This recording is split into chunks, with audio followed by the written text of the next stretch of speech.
اعوذ باللہ من الشیطان الرجیم بسم اللہ الرحمن الرحیم ظہر الفساد فی البر والبحر بما کسبت ایدی الناس۔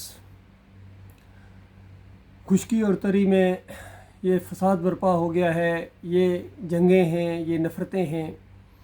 اس سے پہلے بھی میں نے کہا تھا کہ اب یہ جنگوں کا دور ہے، یہ رکنے والی نہیں ہیں۔ تھوڑا سا دم لیا ہے انہوں نے دوبارہ پھر آپس میں لڑنے کے لیے، اور آج کل پھر یہ جنگی صورتحال پیدا ہو گئی ہے، اور انڈیا نے جارحانہ انداز میں دھمکیاں دینا اور اس طرح کی تیاریاں کرنا اور جنگی مشقیں کرنا، اور پھر پاکستان نے بھی منہ توڑ جواب اس کو دیے ہیں، اور ان کے ارادے بھی بڑے خطرناک ہیں۔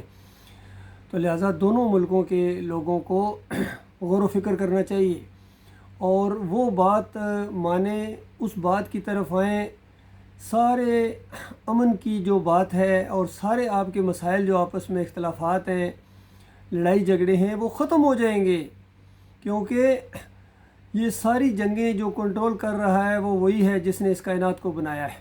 اور یہ صرف انڈیا پاکستان کی نہیں، بلکہ غزہ میں بھی، فلسطین میں، یوکرین میں، رشیا میں، اور ابھی تائیوان والی بھی شروع ہونے والی ہے، اور سارا جو افراتفری ہے، یہ یورپ کے اوپر بھی جو سایہ منڈلا رہا ہے ایٹمی حملوں کا، اس کی ایک وجہ، اس خوف و ہراس کی ایک وجہ ہے کہ تم نے انسانوں اپنے مالک اور خالق کے ساتھ غداری کی ہے، اور اپنے مالک کا بندہ بننے کی بجائے تم نے بندوں کو، مخلوق کو، یعنی اللہ کے بندوں کو، تم نے ان کو آج وہ درجہ دے دیا ہے جو خالص اللہ کا حق تھا۔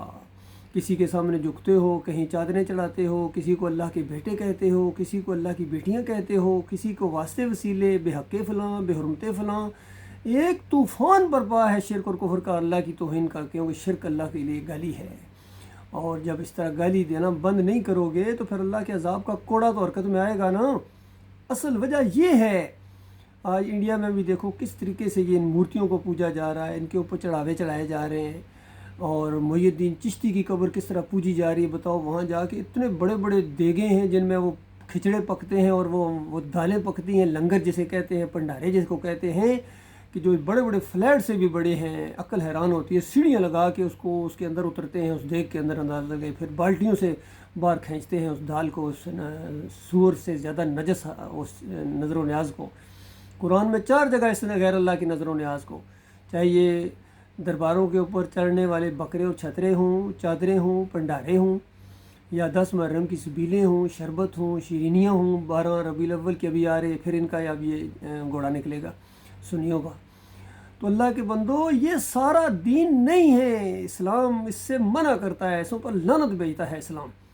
تو اللہ کے بندو غور کرو، یہ جب شرک نہیں چھوڑو گے پھر تمہارے اوپر میزائلوں کی بارش ہوگی۔ پہلی قوموں کے اوپر پتھروں کی بارش ہوئی تھی، ہر دور کے اپنے وہ انداز ہوتے ہیں، ان پر پتھروں کی ہوئی، اور اللہ تعالیٰ نے ان کے کلیجے پھاڑ دیے چنگاڑ سے۔ اب تمہارے اوپر بھی ہونے والی ہے ڈرونوں کی بارش، کبھی پاکستانی ادھر پھینکیں گے تو ان کی تباہی ہوگی، اور وہ ادھر ماریں گے تو ان پاکستانیوں کی تباہی ہوگی، اور جرم دونوں کا ایک ہی ہے۔ وہ کھڑی مورتی کا پجاری ہے، وہ اپنے معبود کو ذرا مہاراج کو کھڑا کر کے پوجتا ہے، اور یہ ذرا سمجھدار ہے، زیادہ چالاک ہے، اللہ کو زیادہ فراڈ کرنا چاہتا ہے۔ یہ مسلمان، یہ اپنی مورتی کو لٹا کے پوجتا ہے، قبر کے اندر بابا جی اس کے چھپے ہوئے ہیں، بیٹھے ہوئے ہیں، جو پوری طرح ان کو مدد بھی کرتے ہیں۔ اور پچھلے اس جو واقعہ پیش آیا تھا چند ماہ پہلے، جو یہ جنگ ہوئی تھی، اس میں بھی وہ احمد زاہد صاحب نے کہا کہ نبی علیہ السلام آئے تھے، خود میزائلوں کا معائنہ کر رہے تھے، اور 65 کے بارے میں انہوں نے کہا کہ آئے تھے نبی علیہ السلام وہاں مسجد نبی میں آئے، گھوڑوں پر بیٹھ گئے تھے۔ اس طرح جھوٹ بولتے ہیں، یہ شرک اور کفر ان کی دماغوں کے اندر ڈال دیتے ہیں عام عوام کی۔ ہمیں بھی پہلے یہی بتایا گیا تھا کہ وہ 65 کی جنگ کے اندر بابا جی نے پل کے اوپر کھڑے ہو گئے، راوی پل پر کھڑے ہو گئے تھے، اور وہ بمبوں کو پکڑ لیتے تھے۔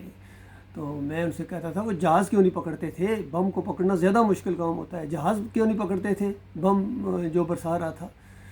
تو کہتے ہیں ہندو راوی نے بیان دیا۔ ہندو راوی کی بات وہ جان چھڑانے کے لیے جو مرضی کہہ دیتا ہے جی، اس کو مان لیتے ہیں، چونکہ ان کا اپنا عقیدہ مشرکانہ ہے، قبر پرست ہیں یہ۔ تو یہ اللہ کے بندو، جب تک تم اس شرک کو چھوڑو گے نہیں، یاد رکھنا، اس کے خلاف نہیں اٹھو گے، توحید کی دعوت یہ آپشنل نہیں ہے، یہ بات مانو، یہ بات تمہیں ماننی پڑے گی، یہ تمہارے رب کی بات ہے، تمہارے رب کا حکم ہے۔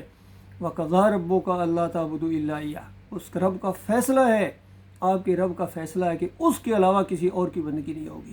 کسی اور کی پکاریں نہیں لگیں گی، نہ بجرنگ بلی کے نعرے لگیں گے اور نہ یا علی مدد کے نعرے لگیں گے، یا رسول مدد کے نعرے نہیں لگیں گے، یا محی الدین چشتی کے نعرے نہیں لگیں گے، یا بری کرکھری کے نعرے نہیں لگیں گے، یا عبد القادر جیلانی المدد غوث، یہ سارے مشرکانہ نعرے ہیں اور اللہ کے غضب کو بھڑکا دینے والے ہیں۔ اور یہ ایمان اگر تم نے اختیار نہ کیا، اپنے ملک سے شرک اور کفر کا خاتمہ نہ کیا، تو پھر تم لا الہ الا اللہ کے غدار ٹھہرو گے۔ تم نے ملک لیا تھا پاکستان کا مطلب کیا؟ لا الہ الا اللہ، کہ اللہ کے علاوہ کوئی الہ نہیں ہوگا، کوئی معبود نہیں ہوگا۔ یہ اور بات کے نعرہ لگانے والوں کو نہ سمجھ تھی، نہ پیچھے جواب دینے والوں کو جو ہے وہ کنسیپٹ کلیئر تھا، ورنہ وہ یہ نعرہ کبھی نہ لگاتے۔ اور پھر اللہ نے ایک موقع دیا آپ کو اسلام کے اوپر عمل کرنے کا، اس ملک کے اندر دین اسلام نافذ کرنے کا، اسلام کو اپناتے، تم نے اس کو شرک اور کفر کا گودام بنا دیا، اور سودی نظام سے لت پت و فحاشی اور کون سی برائی ہے جو تمہارے اندر نہیں ہے؟ پوری دنیا میں مشہور و جھوٹے اور بگاری اسی شرک کی وجہ سے ہے۔ اللہ کے بندو، آج تم ایمان خالص کو اختیار کر لو مسلمانوں، آج بھی ابھی موقع ہے، توبہ کرو، معافی مانگو، یقین کرو تمہارے سارے مسائل چٹکیوں میں حل ہو جائیں گے۔ چاہے انٹرنیشنل معاملات ہوں، کوئی تمہیں دھمکیاں نہیں دے گا، کوئی تمہارے رجیم چینج نہیں کر سکے گا، اللہ کی مدد تمہارے ساتھ ہوگی۔ اور اندرونی جتنے معاملات آئے رونا روتے ہو، مہنگائی کا اور افراتفری کا اور ظلم و زیادتیوں کا، ناانصافیوں کا، اس کا کلا کما کر دیا جائے گا۔ یقین کیجئے، اس توحید کی دعوت کا ساتھ دو، آگے بڑھو، انشاءاللہ میں پوری گارنٹی کے ساتھ آپ کو بتاتا ہوں یہ سارے تمہارے مسائل حل ہو جائیں گے، لیکن شرط یہ ہے کہ تم ایمان خالص کی طرف آؤ۔ اور اگر اسی جمہوریت کے مشرکانہ بت کو پوجتے رہے، اسی کی پالش کرتے رہے اور سجدے کرتے رہے مزاروں کے سامنے، جس طرح عمران خان نے جا کے سجدے کی، اندازہ لگائیے کس طرح وہ پھول بچھا رہے تھے، اسی کی سزا مل رہی ہے۔ اب جو جیل سے نہیں نکل پا رہے ہو، کدھر گئے تمہارے بابے مشکل کشا جتروا؟ جو یہاں مشکل کو نہیں پہنچتے ہیں وہ وہاں بھی مشکل کو نہیں پہنچیں گے۔ لیکن ہماری قوم کے لوگ ہیں، میں نے ان کو نعرے لگاتے سنا ہے، کہتے ہیں پیر جو میرا دمڑیاں والا پیر شاہ قلندر، ہر مشکل وچ مدد کرندہ دوواں جہاناں اندر، دمڑیاں والی سرکار ہے۔ مانگنے والے بھی دمڑیوں کے نام پر مانگتے ہیں، دمڑی کا وہ نہیں ہے سسٹم، اور اس کو سمجھتے ہیں کہ ان کی وجہ سے یہ ہو رہا ہے۔ کوئی بابا صاحب سبحان کو پوج رہا ہے، کوئی نکروڑے والے کو پوج رہا ہے، کوئی بریمام کو پوج رہا ہے، کوئی لاہور والے کے سامنے جھکا ہوا ہے، کوئی بغداد والے کی دعائیاں دے رہا ہے، کوئی مدینے والے سے مدد مانگ رہا ہے، کوئی نجف والے سے مدد مانگ رہا ہے۔ اللہ کے بندو، اسی کو شرک ہے۔ ان مسلک پرستوں سے نکلو، توحید کی دعوت آپ کے لیے اللہ کی رحمت اور خوشخبری بن کر آئی ہے، اس کا ساتھ دو۔ اور ان فرقوں سے بریلویت، دیوبندیت، اہل حدیثیت، سلفیت اور حنبلیت، یہ سارے فرقے ہیں، ان کا اسلام سے کوئی تعلق نہیں ہے۔ اب یہ امام تو کیا، یہ مقتدی بننے کے لائق نہیں، ان کو پیچھے ہٹاؤ، ان پیروں کو، ان مولویوں کو، خود دین کو آگے بڑھو اور سیکھو اللہ کے دین کو، مجاہدانہ انداز اختیار کرو، جس طرح نبی علیہ السلام اور صحابہ اکرام نے کیا تھا۔